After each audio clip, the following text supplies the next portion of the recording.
আজকে কেষ্টকে কতদিন ধরে জেলে ভরে রেখে দিয়েছে, কিন্তু মানুষের মন থেকে ওকে দূর করতে পারেনি।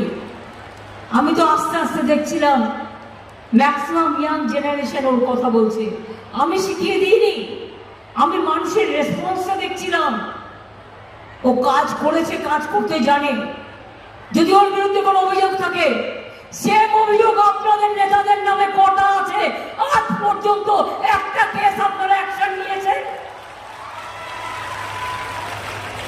বিএসএফ কে জ্বালিয়ে দিয়েছেন, চোপড়াতে 4টে শিশুর মৃত্যু হলো, কটা টিম গেছেন? বিলকিস মারা গেছিল, কটা টিম গিয়েছিলেন? দলিতদের উপর অত্যাচার হচ্ছে, কটা টিম গিয়েছিলেন? তপশিলীদের উপর অত্যাচার হলে কটা টিম যান?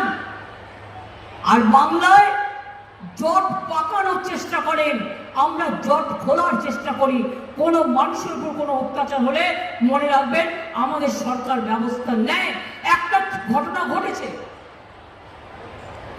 ঘটনা হয়েছে, প্রথমে ইডিকে পাঠিয়েছে, তারপরে তার বন্ধু বিজেপি ঢুকেছে ইডিকে সাথে নিয়ে, আর কিছু মিডিয়া ঢুকেছে, ঢুকে তিনকে দল করছে, শান্তির পরিবর্তে আগুন লাগাচ্ছে। আমি বলতে চাই তাদের, যার যা অভিযোগ আছে আমি অফিসার পাঠাবো, তারা শুনবে। এবং যদি কেউ মনে করে কারো কাছ থেকে কেউ কিছু নিয়েছে, সবটাই ফেরত দেওয়া হবে, এটাও মাথা রাখবেন। আমি যখন বলি, আমি তখন সেটা করি, কারণ কোনো মহিলা আজ পর্যন্ত কোনো কমপ্লেন করেনি, এফআইআর করেনি। আমি পুলিশকে বলেছি সুমোটো কেস করো। আমাদের ব্লক প্রেসিডেন্ট অ্যারেস্ট হয়ে গেছে, এমনকি আরাবল ভাঙড়ে, ও তো আমাদের কর্মী, ও তো অ্যারেস্ট হয়ে আছে। তোমরা কতজনকে অ্যারেস্ট করেছো? আমি কি পারি না করতে? গদ্দারদের অ্যারেস্ট করতে একটু সময় দিচ্ছি, সুতো ছাড়ছি। গদ্দারদের সব চুরি দুর্নীতি কেস, সবাইকে বলে চোর, চোরেদের ঠাকুর দাদা। আপনারা জানেন তো, মায়েরা একটা কথা বলে, শূন্য কলসি বড্ড বাজে বেশি। এরা হচ্ছে শূন্য কলসি, কিচ্ছু নেই। দিল্লি হ্যাঁ বললে ধিতাম ধিতাম করে নৃত্য করে, আর দিল্লি না বললে মন খারাপ করে ঘরে বসে থাকে। দিল্লি দয়ায় রাজনীতি করে, বাংলাকে ভালোবাসে না। এরা অ্যান্টি বেঙ্গলি, এরা অ্যান্টি মহিলা, মনে রাখবেন এরা anti Dalit, anti kisan, anti farmers. WBJEE, জেনপাস, ANM, GNM পরীক্ষার কোচিং নিতে চান? আজই যোগাযোগ করুন AJ লার্ন এন্ট্রান্স কোচিং এ। Phone number 7365847531।